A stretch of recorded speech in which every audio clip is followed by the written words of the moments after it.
There's so much focus right now in the wellness industry about nervous system regulation, about finding calm, orienting to calm. And I think that's beautiful because we now have language we didn't have before, and creating calm sounds great and it's absolutely necessary at times. But I guess the question I've been asking myself and I've been asking with other people on this path is calm for the sake of what? Because if we're just building this capacity to continue to tolerate the status quo or even to continuously perpetuate and uplift the status quo more comfortably, then I'm not so sure we're creating calm for the right reason. Because then what are we actually practicing here?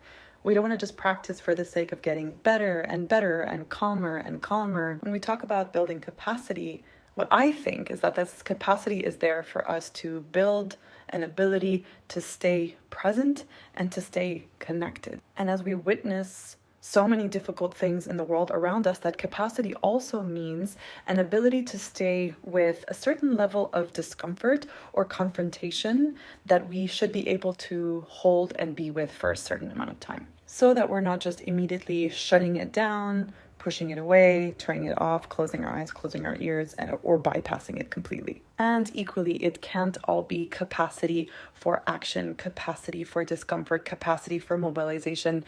Yes, of course, there are times where we need rest, we need joy, we need pleasure, beauty, laughter, softness. All of these things are equally necessary, but not as avoidance. And I think this is where the distinction really matters. This is where discernment comes in.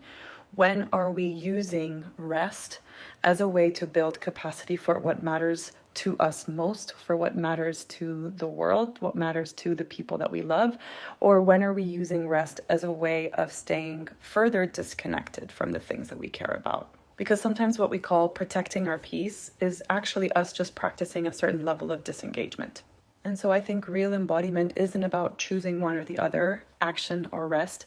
It's about being able to discern and decide when we have to use the energy that we built, the privilege that we have, the safety that we have to either move towards action and mobilization, to speak up, to speak to truth, or it's knowing when to retreat back into rest so that we can show up even better, even stronger when it's really necessary.